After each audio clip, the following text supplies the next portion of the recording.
you know, the original cartoon came out in 1937, and very evidently so. Made 85 years ago, and therefore it's extremely dated. Not gonna be saved by the prince. She's not gonna be saved by the prince. Weird. Why are we still here? Just to suffer. The live-action Snow White remake is the perfect example of the way many entertainment projects are made today.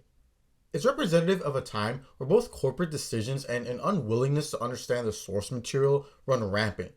This is becoming a huge problem because while these studios might earn a few extra dollars from nostalgia baiting, many of these newer projects tarnish the amazing legacy that came before. Snow White is just the latest example, and possibly the worst offender. Now, to be fully transparent, I have not seen the live-action remake. I have zero intent on supporting this film for a variety of reasons I'll cover later. While I will go through the inherent problems with the film itself, especially through the lens of reviewers who have seen the movie, this video aims to tackle all the discussions surrounding Snow White. Because while yes, the movie itself is flawed, I feel like this is the result of a societal misunderstanding of the 1937 film. Here are the 5 reasons everything about the Snow White remake is the dumpster fire. Number 1, no one understands Snow White's character. Number 2, no one understands the evil queen. Number 3, political garbage. Number 4, disrespects animation. And number 5, the actual movie sucks. With that out of the way, let's dive in.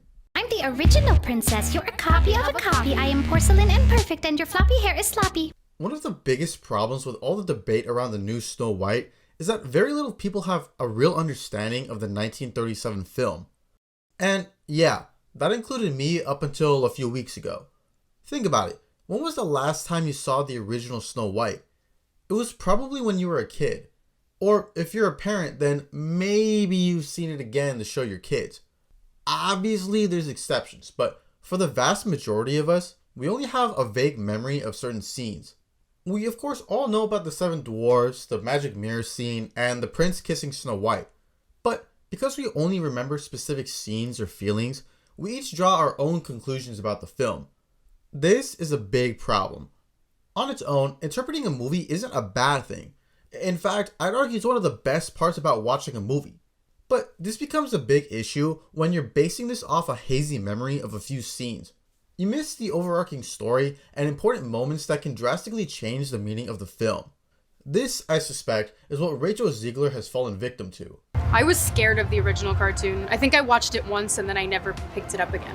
Like, I'm being so serious. I watched it for the first time in probably 16, 17 years when I was doing this film. Now, I don't necessarily think she's lying when she says she revisited the film recently, but to me, this seems more so that she can understand the general plot rather than to actually enjoy the movie as is. Now, I hadn't seen the movie in a long time, so in dishonor of the live-action remake, I decided to watch it. And so I can actually understand the arguments I'm gonna make here. I tried walking into the movie completely blind so I could really get a grasp for what the story was trying to say. And honestly, I really enjoyed it. I think one of the reasons there's so much misinterpretation about the original is because the plot itself is pretty basic. With how simple the method of storytelling is here, I think it can be pretty easy to miss things, especially if you only have a vague memory of a few scenes. I mean, you don't really have characters explaining their character arcs, it's mostly done through visual cues. If you look past the songs, the silly gags, or our surface level memories of the film, Snow White is actually a really powerful story. And I think that's something both Rachel Ziegler and the writers have a hard time understanding. So, probably the most controversial part of the original Snow White is Prince Charming rescuing Snow White. Not gonna be saved by the prince. She's not going to be saved by the prince, and she's not going to be dreaming about true love. She's dreaming about becoming the leader she knows she can be. Okay, to a certain degree, I understand why they said this. The scene where the prince kisses Snow is one of the most famous scenes in Disney history. You have your very traditional moment where Prince Charming comes to save the princess when she needs it the most.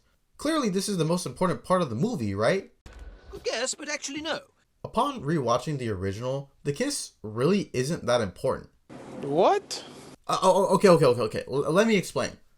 While the love's first kiss is certainly important from a plot perspective, it isn't the point of the movie. As a recap, the evil queen wants to kill Snow White for being the fairest of them all. Because of this, Snow White has to go on the run. We can immediately see this is pretty hard for her. Presumably, having lived in a castle her whole life, she's quite literally forced to go into the woods on her own. This can be extremely dangerous if you're unprepared. I've gone backpacking many times and, even in 2025, I'm very cautious about how I conduct myself in the wild. Dealing with dangerous animals, having to look for food and water, trying to start fires. For someone with likely zero experience with this, it's understandable why Snow would be so scared and lonely in this situation. Now, luckily she does find the dwarf's cottage, but compared to her life in the castle, this would have been a huge downgrade. And obviously it's not like she can just go wherever she wants. The evil queen is still after her. But in the midst of all this hardship, she remains positive. She puts a smile on her face and makes the best of her situation. Snow White being with the prince is her reward for enduring the trials of the evil queen and staying true to herself. This journey Snow goes on might not be immediately evident, especially as she's, all sunshine and rainbows throughout most of the film. But we actually see a scene of Snow praying for God to make her dreams come true. Why would she be praying if she had zero doubts everything would turn alright? Snow very well could have taken revenge or started a revolutionary movement, but that wouldn't have been true to who she was. She's not a fighter, and she was never meant to be. Snow White staying positive in times of hardship is what defines her character. This is her true beauty. Again, being with the prince is the reward for Snow White. That's why she talks so much about him, because a life with Prince Charming represents her dreams of being free from the control of the evil queen. True love is not the point of the movie. Staying true to yourself is. That's what makes this such a great story. We've all faced hardship. We've all felt betrayed. Snow White gives us the hope that by enduring through the pain and by staying positive, we will be rewarded.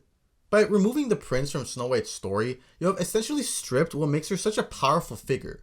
Because it removes all her drive and endurance. It'd be like removing the restaurant from Tiana's story. This is what the writers of the remake don't understand. The next point I wanted to bring up was the prince himself. There's a big focus on her love story with a guy who literally stalks her. Yeah. Weird. What's 9 plus 10? 21. You stupid. Is your media literacy that low? There's absolutely nothing in the movie that would suggest he's a stalker. First of all, he literally only has 2 scenes in the entire movie. One in the beginning and one at the very end. There's pretty much zero time to actually know any of his actions. When people claim he's a stalker, they're probably referring to that first scene in the movie where he's introduced. While Snow is singing, he ends up chiming in and he accidentally startles her. However, the prince quickly apologizes and tries to make up for it by serenading her, which she appreciates because she likes him. If you think this is stalking, then I'm sorry, you really need to evaluate how you approach life. If he was actually stalking or being a creep, he either would have constantly stared at her or he would have tried forcing himself onto her, which he clearly wasn't. He wasn't chasing after her and he was keeping his distance, always making sure she was comfortable. I seriously can't believe I have to explain all this when it's plainly shown in the movie, but here we are. I also don't understand the argument that he assaulted her. He is not committing SA. Obviously, from a story perspective, kissing her was the only way to break the curse. So, if you wanted to stay dead, then I guess that's a personal preference. But on top of that, the kiss is exactly what she wanted.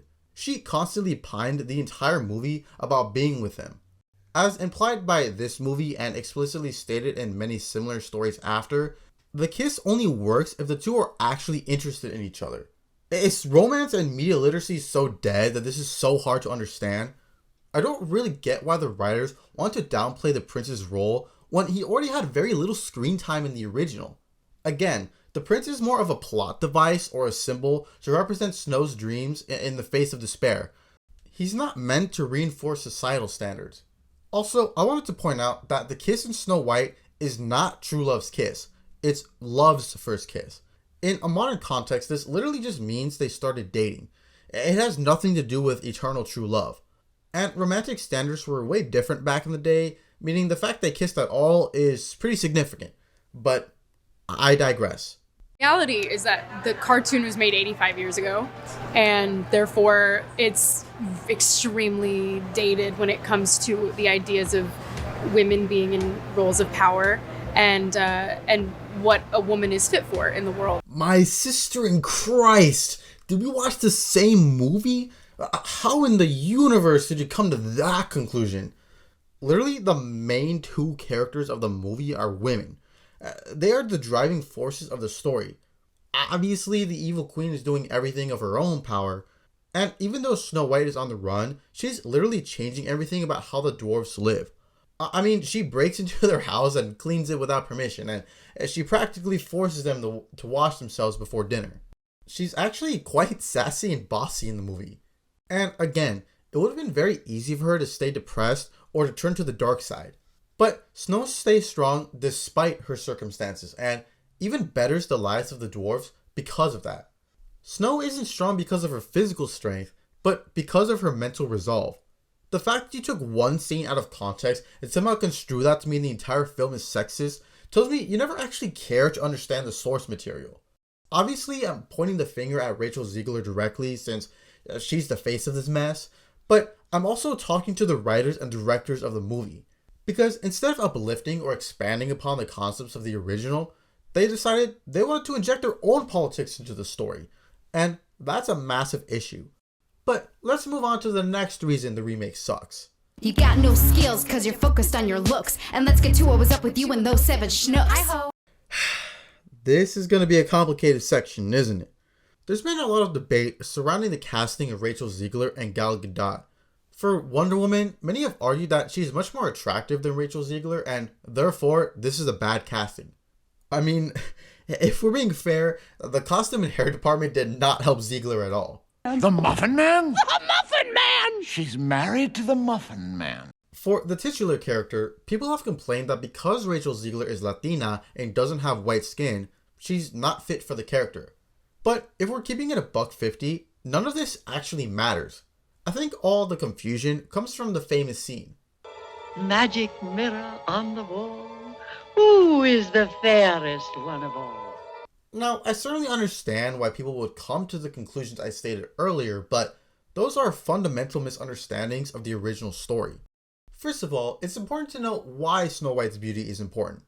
The evil queen is jealous of Snow's looks and wants to kill her because of that. For this, I think we can all agree. However, I believe people take this to mean the evil queen is obviously uglier than Snow White.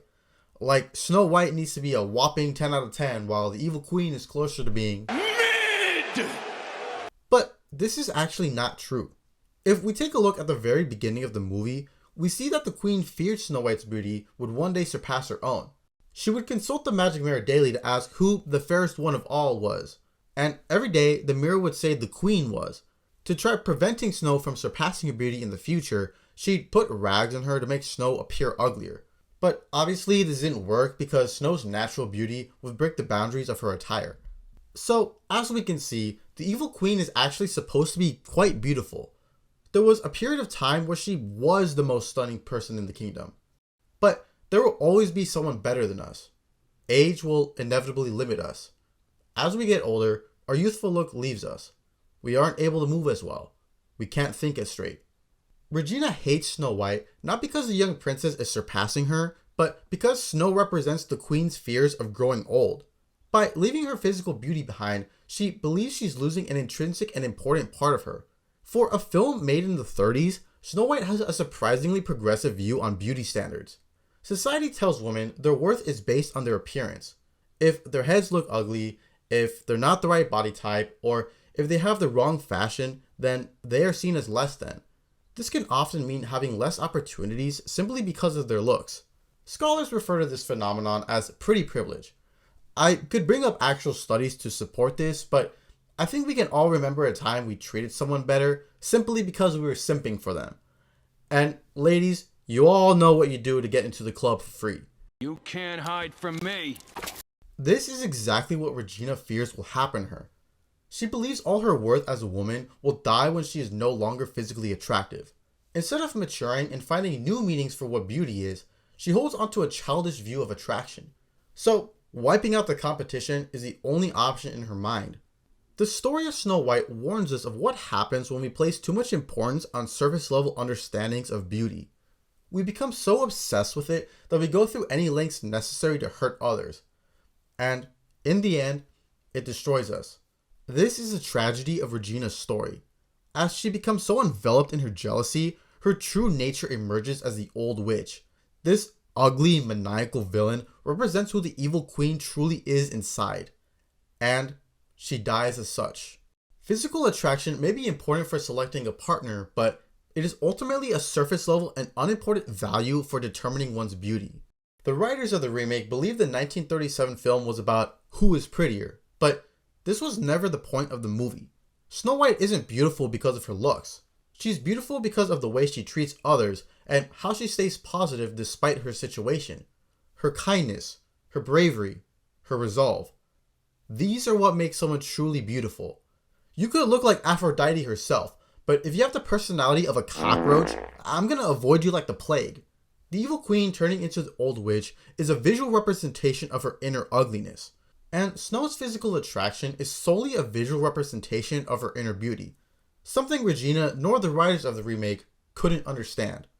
All of this explains why Gal Gadot is not a good fit for the evil queen. Well, okay, her acting isn't particularly great either. Kalel, no! Like I stated earlier, the first reason people point as to why she's a bad cast is because she's an extremely attractive woman.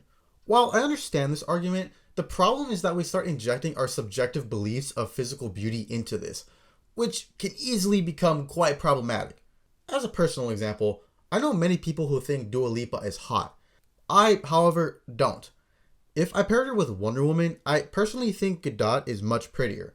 But if we were to swap Dua Lipa with Vixen from Legends of Tomorrow, then I'd easily cast her as Snow White because I think she's far more attractive than both Dua Lipa and Gal Gadot. And then if we swap Gadot with Chantel Van Zandt, I personally think she's much prettier than Maisie Richardson Sellers. Can we see why this is a huge problem? The real reason Gadot is a bad cast is because of her age. I think Gadot could potentially fit the role in a decade, but she has not aged much since her days playing Wonder Woman. Because of this, it's hard for the audience to believe that Gadot could be seen as less fair than Ziegler. In my opinion, they needed to cast someone in their 50s. Someone like Jennifer Aniston or Sandra Bullock. They've been able to maintain the conventional look of beauty, but it's clear they are getting older and are losing the youthful look they once had. Again, this has nothing to do with my personal preferences in women. Casting a somewhat older actress who's about 50 makes it obvious to the audience why the evil queen feels insecure about her looks. This also explains why the actress who plays Snow White doesn't really matter. If we go back to the famous scene, the mirror says, "Lips red as the rose, hair black as ebony, skin white as snow." Because of that, people automatically make the assumption Snow White needs to be played by a white woman. But in an American context, she really doesn't. The original description the Grimm brothers gave her adhered to German beauty standards of the early 19th century, particularly her pale skin and red lips. Now, the black hair isn't super representative of beauty standards at the time, but this is likely to give her a stark visual contrast, especially among other women at the time. Man, Snow White was really one of the first to be like, I'm not like other girls. I think this concept works in 19th century Germany where most women looked pretty similar, but in a modern American context, Snow White's physical appearance doesn't matter. Her character is supposed to represent a young girl blossoming into a beautiful woman, aka she symbolizes the queen's fears of her own age and mortality. If Rachel Ziegler didn't go on a pretentious tirade, I'd argue she'd actually be a good pick for the role. She's a young adult who can sing and does look pretty similar to the original character. But really, any young adult woman could play the character. Sadie Sink and Zendaya look nothing like the original character, but if they could sing, I'd be okay with them playing Snow White. Look, I understand being upset with diverting from what Snow's original description is because that's who the character has always been. And because normally studios do this stuff to get a few brownie points from people on Twitter. But again, Snow's physical appearance was never the point of the story. And while theoretically they should cast someone who is attractive and looks like the 1937 version, Ultimately, the point is to get someone who's reaching the age where they are surpassing the previous generation in importance and skill. I know this discussion might seem a bit silly when the remake goes out of its way to emphasize the very point I'm bringing up about inner beauty, but it handles it in such a basic way. Ironically, trying to change the story to be more progressive makes this a much more childish version than the original. It removes any subtlety, depth, and visual style.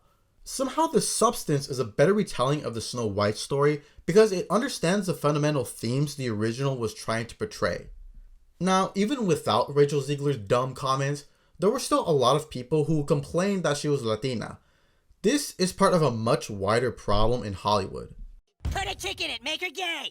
One of the biggest problems with modern entertainment is that politics is unnecessarily inserted into it.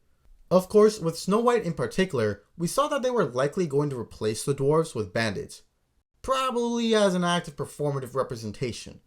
Now, Peter Dinklage rightly pointed out that Disney is very hypocritical when it comes to representation. Time and again, we've seen Disney change their marketing strategy to appease China, or even film movies like near concentration camps. They do not care about the message. However, I don't agree with Peter Dinklage's quote about dwarves. I was a little taken back by the they're very proud to cast a Latino actress as Snow White. Yeah. But you're still telling the story of Snow White. Snow White, yeah. Seven Dwarfs. Sure. So take a step back and look at what you're doing there. It makes no sense to me. You're progressive in one way, but you're still making that fucking backward story of seven dwarves living in a cave. What the fuck are you doing, man? Look, fantasy dwarves have existed for centuries now. They're akin to elves or nymphs. If you have a problem with any portrayal of fantasy dwarves, then, I suppose that's your prerogative. But it's not like the seven dwarves are negative stereotypes. If anything, they're the true heroes of the story. Because if it weren't for them, Snow White would have been completely on her own, and the evil queen wouldn't have died. These guys are legitimately the goats of the movie. I love every single scene with them. Also, they don't live in a cave. They mine in a cave, but they actually live in a pretty cool cottage in community with one another. Of course, all this hubbub made Disney try and replace the dwarves, and when that backfired, they for some reason decided to make them CGI. What the hell is this abomination? Don't worry, I'll get back to that later. But because Disney tried pandering to performative representation, they have essentially removed an opportunity for little people to get roles in a film. And that really sucks. The next point I'm bringing up is the casting of Rachel Ziegler. As I mentioned in my last section, it ultimately doesn't matter who portrays Snow White. But to a degree, I understand people's frustrations with this. For years, we've seen a lot of characters being race or gender swapped. This has generally been used to pander to certain audiences because these executives think that race swapping a character immediately fixes racism, or gender swapping stops misogyny. And when people complain this is not the same as the original character, the defense is usually, "Oh, you're just being a racist or sexist for not wanting representation." Whoa, when did we ever bring up representation? Making changes to the source material is not only unnecessary, but also disrespectful to both the people whose childhoods were built by these stories, and disrespectful to the creators who made them. It'd be like turning Mojo Jojo into a human. Wait a minute. Oh, no. That ain't right. While I don't personally care who's cast to play Snow White, I understand why people were mad at this casting, because for years they've been told they were racist simply because Disney wanted a quote-unquote undisputable defense against their slop. Lastly, we gotta talk about Israel and Gaza. Oh, brother, this guy stinks! Look, I really don't want to dive into this. To be honest, I don't really care what your thoughts on the war are. That's not the point of what I'm trying to say here. So, if you didn't know, Gal Gadot is from Israel. Meanwhile, Rachel Ziegler is avidly pro-Palestinian. While none of this is explicitly confirmed or anything, it seems like Ziegler has been avoiding Gadot because of Wonder Woman's support for Israel. Disney even needed to give Gadot extra security because of death threats. These apparently spiked after a post from Rachel Ziegler announcing her support for Palestine, specifically in a Snow White promo. I think regardless of your thoughts on this conflict, we shouldn't result in needless violence and anger to those of us who live here in the US. By law, Gadot was required to serve in the IDF. If she felt a sense of community during her tenure, I doubt she's gonna speak out against her country, especially if she thinks Hamas is an existential threat to it. Again, I don't really care whose side you're on. There have been terrible atrocities committed by both countries. All I'm trying to say is that it was pretty dumb for Rachel Ziegler to add her political views to the promotion of this movie. What in the world does Snow White have to do with the war in Gaza? Can we not just go to the movies anymore without political crap? Can we just enjoy a couple hours of lighthearted fun without having to worry about the garbage happening outside the theater? Release me! Now, despite literally everything I've talked about thus far, none of these things have been the deciding factor for why I didn't watch the live-action remake. No, it's because it completely and utterly disrespects animation. Yo, come on, man. I can't have shit in this house! The concept of live-action remakes are possibly one of the most creatively bankrupt ideas of all time. 9 times out of 10, the reason these remakes get made is because you have an established IP where you know people will go to the theater to see it. It's an extremely lazy way to get audiences to watch something, and this usually means the remake is much worse than the original because not nearly enough passion or care was put into it. I mean, why would you when you already know people are going to go pay to see it? On top of this, these live-action adaptations inherently claim that they're better than the original. The marketing campaigns usually revolve around quote-unquote updating the source material. One point I'm especially tired of hearing is, oh, these remakes introduce these stories to a new generation. What you just said is one of the most insanely idiotic things I have ever heard. Are you serious right now? Why can't you just show them the original? They're often on the same streaming platform anyways. What makes these remakes so much better than the originals? At best, you could say they're a decently faithful copy of the original, but it's still an uninspired and worse looking piece of media. Animation brings so much life and color to stories. What makes it such a beautiful medium is that you get to explore worlds and characters in such a believable way. The fact it doesn't look real gives it such a layer of separation from reality that we can actually imagine these worlds exist. When I watched the original Snow White, I can believe the princess is talking and dancing with these dwarves. I can get lost in the world of these characters and the silly antics they do. When seeing the live action remake, I want to throw up. I lose all sense of believability because it's so obvious these dwarves are made with CGI. You can tell Snow is not actually talking to them. Releasing these films, no matter the intention, automatically comes with the implication you're doing this because something about the original needs to be fixed or updated.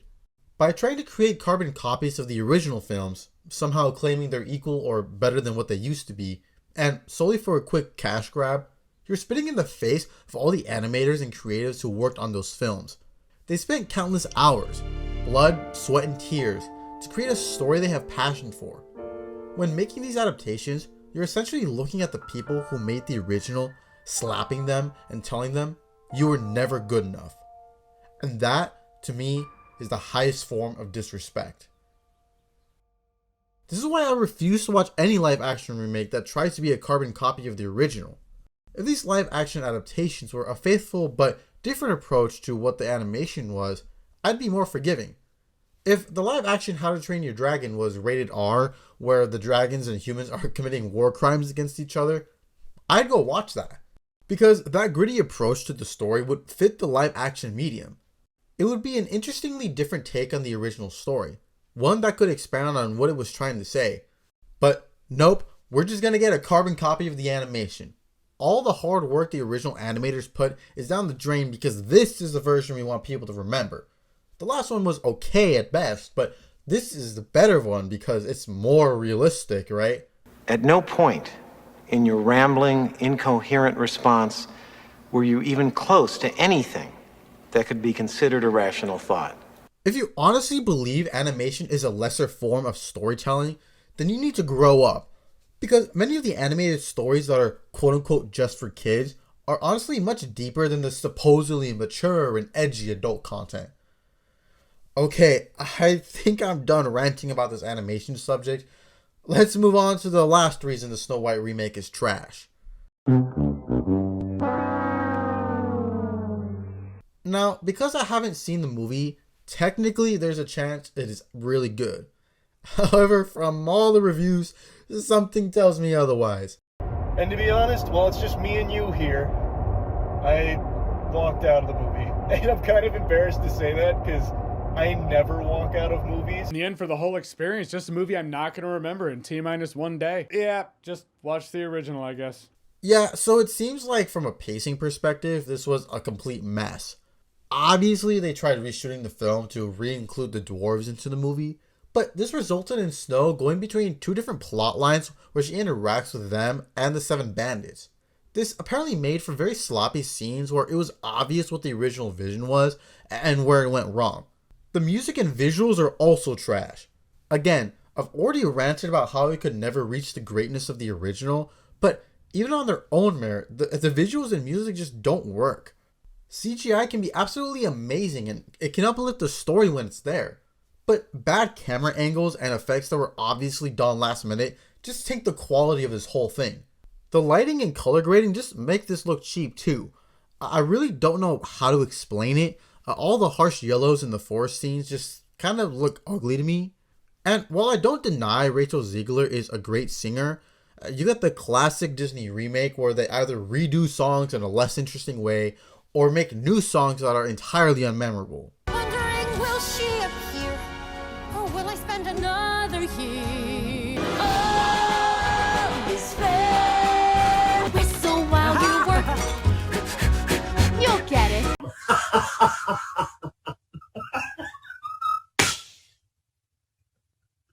Say what you want about the original, but it really is lighthearted fun. A lot of these songs and dance sequences are great. I'm still humming along to them, and I can clearly remember these scenes very well. In an attempt to change the source material and use it for a cash grab, the remake takes all the life out of the story. Again, take this portion of the video with a grain of salt because I myself haven't seen the movie, but from what I hear, the movie is sloppy, boring, has bad CGI, and mid songs at best. Okay, I'm getting really tired talking about this movie, so let's just get on with the conclusion. I'm fragile but agile, rarely cross. I am sweet, you can tweet, I'm a treat like a boss. The Snow White remake was a terrible idea from the jump, born from corporate greed and disrespect for the original property. But the reason it's a major flop is because of all the controversies surrounding the movie. Most notably because of the antics of Rachel Zegler. Look, I'm not saying an adaptation of Snow White is inherently a bad idea. Once Upon a Time is literally my favorite show, and that story also departs from the source material. However, you can still tell the writers had a lot of love and respect for the original 1937 film. The themes of beauty have really nothing to do with this version of the story. Rather, they primarily focus on Snow White's resolve and Regina's quest for vengeance, which are the most important qualities of their characters. This version of Snow becomes a formidable fighter, much like Rachel Zegler and other people would want. But her relationship with Prince Charming is still very important. In fact, Prince Charming has a much bigger role in this version than both films. He's a character of its own right. Both he and Snow fall in love because it's their choice to do so. You can make adaptations that expand on the concepts of the original, but when you make a soulless cash grab that fundamentally misunderstands the original story, to which you defend by saying, oh, this is the progressive version, you're making a fool of yourself and you're making a bad product. Hopefully the flop of the Snow White remake forces Hollywood to stop approaching movie making this way. And hopefully this is one of the last projects that gets swept up in the culture war. I'm getting really tired of stupid politics being a part of the movie watching experience, especially when it has absolutely nothing to do with the product in the first place. Both studios and people online unnecessarily project their political views onto everything, and it's getting really, really annoying. Okay, I'm done with the video now. Comment, like, dislike, subscribe, do whatever you want. I'm going to bed now. Oh, and go watch the original Snow White. It's actually really, really good. In case I don't see ya, good afternoon, good evening, and good night. Yeah.